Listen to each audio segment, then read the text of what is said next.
बिस्मिल्लाहिर्रहमानिर्रहीम, अस्सलाम वालेकुम। आप यूट्यूब चैनल देख रहे हो, मेरा नाम है अब्दुल रहमान। नाज़रीन, आज 11 जून है और बजट भी कल पेश कर दिया गया है।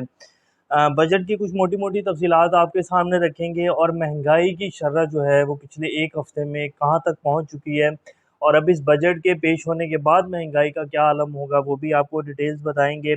इसके साथ साथ मोडीज़ ने एक नया सा जो है पाकिस्तान के बारे में सर्वे जारी किया है। पाकिस्तान की जो इस टाइम ताज़ा तरीन सूरत हाल है पाकिस्तान की माशियत की, और तकरीबन 4 से 5 के करीब जो पाकिस्तान के बड़े बैंक्स हैं, उनकी रेटिंग में उन्होंने कमी कर दी है। उन्होंने कहा कि जी पहले जो है इनकी रेटिंग स्टेबल थी, अब वो डाउनग्रेड कर दिया गया है।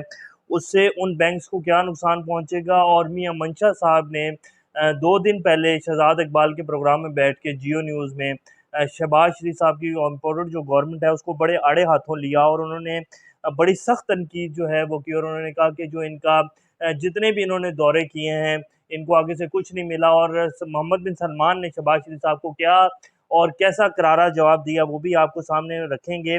और ये मियां मंशा साहब को अब क्यों ख्याल आया, आज से पहले कभी जो है मियां मंशा ने या ये जितने बड़े बड़े ऐसे खास तौर पर बैंकर्स हैं इन्होंने कभी इतनी खुलकर तनकीद जो है शहबाज शरीफ फैमिली और नवाज शरीफ फैमिली के ऊपर कभी नहीं की। तो ये डिटेल्स आज आपके सामने रखेंगे। इसके साथ साथ जो इनके केसेस चल रहे हैं शहबाज शरीफ साहब के, और मनी लॉन्ड्रिंग का केस है उसमें भी आज एक पेशरफ्त हुई है। इसके साथ साथ जो करप्शन के जो रमज़ान शुगर मिल वाला केस है उसमें क्या जो है होने जा रहा है। और जैसे कि हमने आपको पहले भी बताया था कि NRO 2 जो है वो तकरीबन 99% वो कंप्लीट हो चुका है। और मकसूद चपड़ासी जो था जो अल्लाह को प्यारा हो गया बेचारा, उसको भी हार्ट अटैक हुआ। अब इसी तरह डॉक्टर रिजवान को भी हार्ट अटैक हुआ। तो ये जितने भी ऐसे गवाहान होते हैं, डॉक्टर रिजवान तो खैर इस केस को बनाने वाले हैं, उन्होंने जितनी मेहनत की इस केस को मजबूत करने के लिए वो भी अल्लाह को प्यारे हो गए। तो NRO 2 जो है वो मिल चुका है। और आज शहबाज शरीफ साहब ने रोस्टम पे खड़े होकर जज साहब के सामने किस तरह की जो है तकरीर की और क्या कहा, ये सारी अपडेट्स आज आपके सामने रखेंगे। और इसके साथ साथ रशियन प्रेसिडेंट व्लादिमीर पुतिन ने भी पाकिस्तान को और पाकिस्तान में जो कुछ रिजीम चेंज ऑपरेशन हुआ है, और इसके साथ साथ जितने भी ममालिक जो ख़ास तौर पर अमेरिका की ईमा के ऊपर चलते हैं और अमेरिका की डिक्टेशन लिए बगैर वो एक कदम भी नहीं उठाते, उनको रशियन सदर जो हैं व्लादिमीर पुतिन उन्होंने बड़े आड़े हाथों लिया है। तो ये सारी डिटेल्स आज आपके सामने रखेंगे। इससे पहले अगर आप लोगों ने चैनल को सब्सक्राइब नहीं किया तो रेड बटन को प्रेस कर लें और बेल आइकॉन को प्रेस कर लें ताकि लेटेस्ट अपडेट्स आप लोगों को मिलती रहें और ये जो हमारा ताल्लुक है ऐसे ही जुड़ा रहे। सबसे पहले आपको बता देते हैं कि ये 25 मई को जो लॉन्ग मार्च निकला, उस दिन अगर इमरान खान साहब के किसी वज़ीर ने अगर सबसे ज़्यादा जो है जुर्रत का आवाम तो खैर निकल ही रही थी रोडों के ऊपर और आवाम के साथ जो कुछ हुआ आप सब लोगों के सामने, लेकिन अगर PTI के किसी वज़ीर ने सबसे ज़्यादा जुर्रतमंदाना उस दिन अपना रवैया दिखाया और वो निकला अपने लोगों के साथ, तो वो डॉक्टर यास्मीन राशिद साहिबा थी जो कि कैंसर पेशेंट हैं और उनकी एज भी तकरीबन 70 साल से ऊपर ही होगी। और जिस तरह वो उस दिन निकली और जिस तरह उनकी गाड़ी को स्पेशली टारगेट किया गया लाहौर में, ये आपकी स्क्रीन के ऊपर तस्वीर भी चला देते हैं। तो वो आजकल जो है पाकिस्तान की दहशतगर्दी की अदालत में मुकदमे भुगत रही हैं। और ये गाड़ी की तस्वीर आप देख रहे हैं, उनकी 10-15 बंदे जो हैं उनकी गाड़ी के तरफ में खड़े होकर उसके ऊपर डंडे बरसा रहे हैं और उनके शीशे तक तोड़ रहे हैं और वो अंदर गाड़ी ड्राइव कर रही हैं। तो ये इनको खराज तहसीन है हम सब की तरफ से और मेरी तरफ से स्पेशली, कि ये इतनी एजिड होने के बावजूद, कैंसर पेशेंट होने के बावजूद जो है उस दिन राणा सनाउल्लाह साहब जो है इनको उनको पता नहीं इनसे क्या खौफ था। और ये पाकिस्तान का निज़ाम है जी, सिस्टम है पाकिस्तान का, अदालती निज़ाम है कि एक औरत जो है वो उस दिन जो उसके साथ जुल्म हुआ, सुप्रीम कोर्ट के अहकामात होने के बावजूद उस दिन रियासत ने जो जुल्म पाकिस्तान की आवाम के ऊपर और PTI की जो लीडरशिप के ऊपर जो उस दिन जुल्म ढाया, उसके ऊपर कोई सो मोटो नहीं लिया जा रहा, उसके ऊपर कोई जो है यही हो जाना चाहिए था कि अदालती अहकामात की जो तौहीन की गई है उसके ऊपर ही नोटिस ले लेना चाहिए था। लेकिन यास्मीन राशिद जो हैं आजकल दहशतगर्दी की अदालत में वो मुकदमा पेशियाँ भुगत रही हैं। हम उनके साथ हैं। ये सिर्फ मैंने आपको बताया, पहले इसलिए बात की कि ये इस पर बात करना ज़रूरी थी और ये हमारा निज़ाम है, अदालती निज़ाम है, क्योंकि इसी से रिलेटेड आगे हम आपको बताएंगे कि शहबाज शरीफ साहब के जो मुकदमात हैं क्या उनके ज़रिए उनको सज़ा हो जाएगी या नहीं होगी, और वो कहाँ तक पहुँच गए हैं। लेकिन आपको कुछ पाकिस्तान की जो इस समय महंगाई की शरह है, और महंगाई की शरह आप लोगों के सामने है। पिछले जब से 2 माह से ये हुकूमत आई है, ऑयल की जो प्राइसेस हैं वो 200 रुपये, जो घरेलू ऑयल जो यूज़ होता है वो तकरीबन 200 रुपये से ज़्यादा महंगा हो गया है। इसी तरह पेट्रोल की प्राइसेस 60 रुपये से ऊपर चली गई हैं, और जितनी भी ज़रूरत एशिया की जो चीज़ें हैं उन वो आसमान से बातें कर रही हैं। अभी एक नया सर्वे जारी हुआ है जिसके मुताबिक पाकिस्तान में एक हफ्ते में महंगाई की शरह तारीख की बुलंद तरीन सतह पर पहुँच गई है।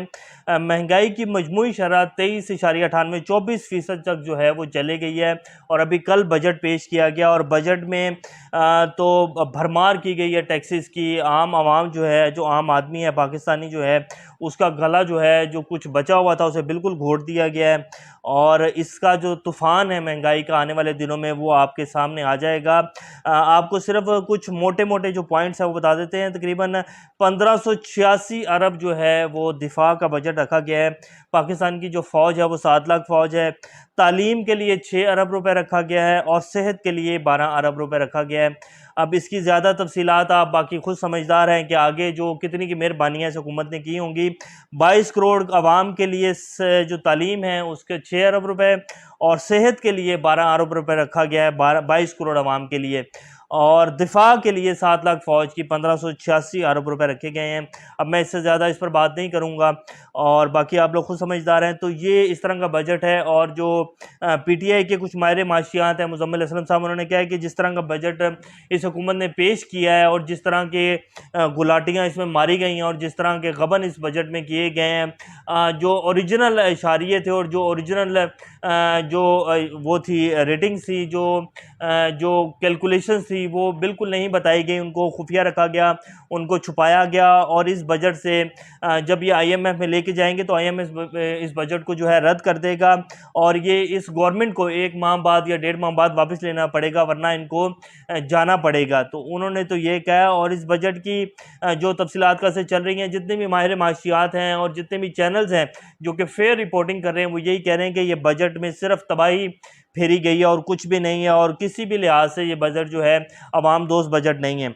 अब आपको बता देते हैं कि मोदीज़ ने क्या कहा है पाकिस्तान के बैंकिंग सिस्टम के बारे में, और पाकिस्तान की जो मैशियत है उसका 2 महीने में जिस तरह बेड़ा गर्क किया गया है उसके बारे में मोदीज़ क्या कहता है। मोदीज़ उन अदारों में आता है जो दुनिया के वो चंद अदारे हैं जो कि जिनकी जो रेटिंग्स हैं और जिनके ज़रिए जो है पूरी दुनिया के इन्वेस्टमेंट, अगर कोई बाहर के कंपनीज़ और बाहर के इन्वेस्टर जो हैं अगर किसी मुल्क में इन्वेस्टमेंट करना चाहते हैं तो सबसे पहले वो इन अदारों की रेटिंग्स चेक करते हैं उस मुल्क के बारे में, जिनमें ब्लूमबर्ग है, मोडीज़ है और इस तरह के कुछ और अदारे हैं जिनकी रेटिंग्स चेक करते हैं लोग, और फिर जो है मुल्क में इन्वेस्टमेंट करने के लिए कंपनियां तैयार होती हैं। तो मोदीज़ पाकिस्तान के बारे में कह रहा है कि जी Moody's investors service on Wednesday affirm that B3 long term deposit rating of Pakistan top 5 banks and change the outlook on the bank's long term deposit ratings to negative from stable. कि जी ये जो पाकिस्तान की B3 जो वो थी rating थी banks जो थे और पाकिस्तान की इकोनॉमी की, वो स्टेबल से नेगेटिव हो गई है और B2 के ऊपर आ गई है। These banks are allied bank है जिसमें एक हबीब बैंक है, इसमें एक MCB बैंक है। मियां मंशा साहब को जो 2-3 दिन से पहले जो इतना आप कहें कि उनका टेम्परेचर इतना हाई हुआ और उन्होंने शहबाज शरीफ साहब के ऊपर सीधी तोपें चलाई, वो इसी वजह से चलाई क्योंकि इससे उनको बहुत बड़ा नुकसान जो है प्राइवेट बैंक्स को हुआ है रेटिंग नीचे आने से। MCB बैंक है और नेशनल बैंक ऑफ पाकिस्तान है, पाकिस्तान का गवर्नमेंट का जो बैंक है उसकी भी रेटिंग नीचे कर दी गई है। The rating agency has also downgraded the long term foreign currency counterparty risk rating of ABL, MCB and UBL to B3 from B2। The ratings are now constrained by government of Pakistan foreign currency country ceilings which was lower to B3 from B2। तो B2 पर पाकिस्तान की जो rating है वो आ चुकी है और ये मेहरबानियाँ जो हैं पाकिस्तान की मैशियत में के ऊपर 2 महीने में इस गवर्नमेंट ने की हैं। और जो बजट है इसका आने वाले दिनों में आपको सबको पता लग जाएगा कि बजट से अब तूफ़ान मज़ीद क्या आएगा पाकिस्तान में। और पाकिस्तान कहाँ जाने वाला है। अल्लाह पाकिस्तान का हामी नासिर हो। मियां मंशा साहब का ये क्लिप आपकी स्क्रीन के ऊपर चला देते हैं। मियां मंशा साहब ने कहा कि जी, और जो हम बात आपको हमेशा से कहते हैं कि जब शहबाज शरीफ साहब आए तो इन्होंने दौरे जो हैं वो स्टार्ट किए। सबसे पहले सऊदीया का दौरा किया, फिर यूएई गए, फिर तुर्की का दौरा किया, फिर चाइनीज़ जो फॉरेन ऑफिस है उससे रब्ता किया गया कि जी शहबाज शरीफ साहब जो हैं चाइना का दौरा करना चाहते हैं, तो उन्होंने आगे से कोई जवाब नहीं दिया।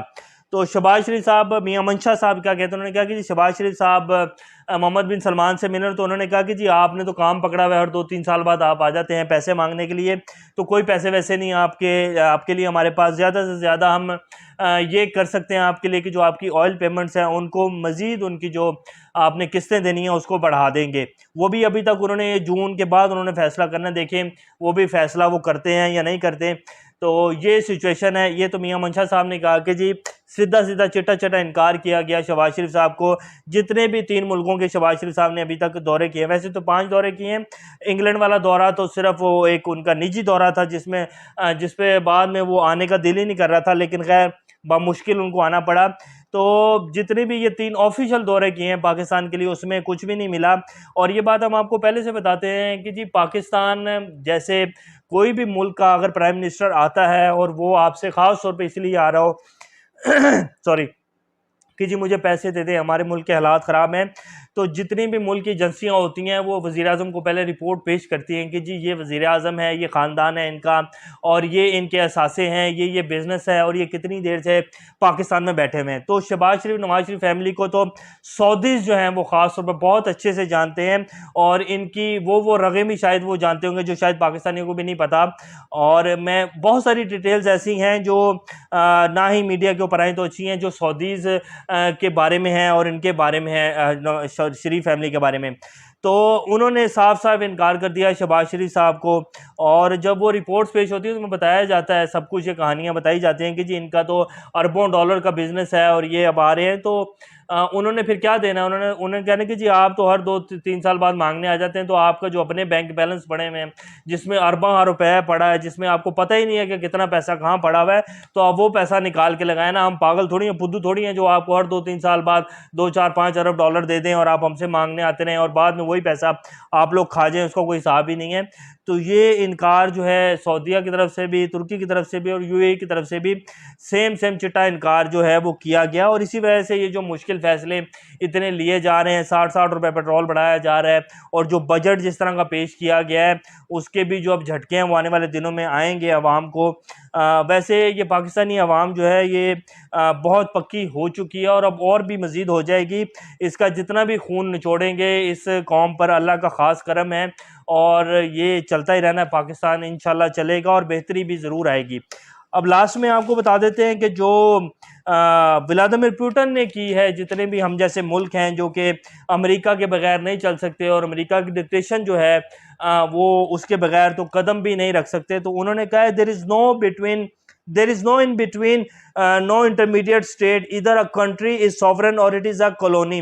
कॉलोनी के मतलब डिक्टेशन लेते हैं और वो अपने फैसले नहीं कर सकते हैं और वो बेकारी हैं। सिंपल लफ्ज़ों में मैं आपको सीधे सीधे लफ्ज़ों में बता देता हूँ, no matter what the colonies are called and a colony has a no historical prospects, if country is not able to make a sovereign decision it is a colony. उसने कहा है कि अगर कोई मुल्क अपने सॉवरन डिसीजंस और अपनी खुद जो अपने फैसले हैं वो खुद नहीं ले सकता और उसे खुद अपने डिसीजन लेने के ऊपर अपना इतना उसका हक ही नहीं है कि वो अपने मुल्क के बारे में क्या उसने करना है, किससे उसने मिलना है, किससे उसने ताल्लुकात बनाने हैं, किस मुल्क से उसने क्या खरीदना है और क्या नहीं लेना, अगर वो ये डिसीजन नहीं कर सकता तो वो फिर गुलाम है और वो भिखारी है। और ये तो हमारे प्राइम मिनिस्टर माशाल्लाह वो भी प्राइम मिनिस्टर बने नहीं थे, उन्होंने हमें कह दिया था कि हम बेकारी हैं। और बाद में भी अभी ये थोड़े दिन पहले उन्होंने बाकायदा मीडिया के ऊपर बैठकर कहा, एक तकरीर में खिताब करते हुए कहा कि जी हम मांगने नहीं आए आपसे। आप वो अपने सऊदीया विजिट के बारे में बात कर रहे थे कि जी आप समझ रहे होंगे कि हम मांगने आए हैं, तो हम मांगने नहीं आए, हमें मजबूरी है।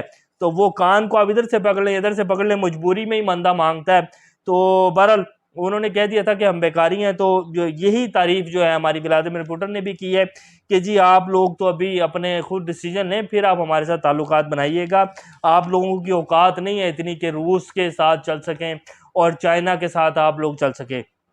और सी पैक भी रोल बैक होता जा रहा है आहिस्ता आहिस्ता। वो भी खबरें आपको आने वाले दिनों में मिलती जाएंगी। अगर ये हुकूमत रही और ये इसी तरह चलता रहा, जो कि इंशाल्लाह नहीं चलेगा, तो फिर इसी तरह की खबरें, इसी तरह के बजट्स, और पुराना पाकिस्तान तो ऐसा ही था जिसमें अवाम का खून चूसा जा रहा था। अभी तक के लिए इतना। इंशाल्लाह नेक्स्ट अपडेट से दोबारा आप लोगों के सामने हाजिर होंगे। तब तक अपना और चैनल का ख्याल रखिएगा। अल्लाह हाफिज़।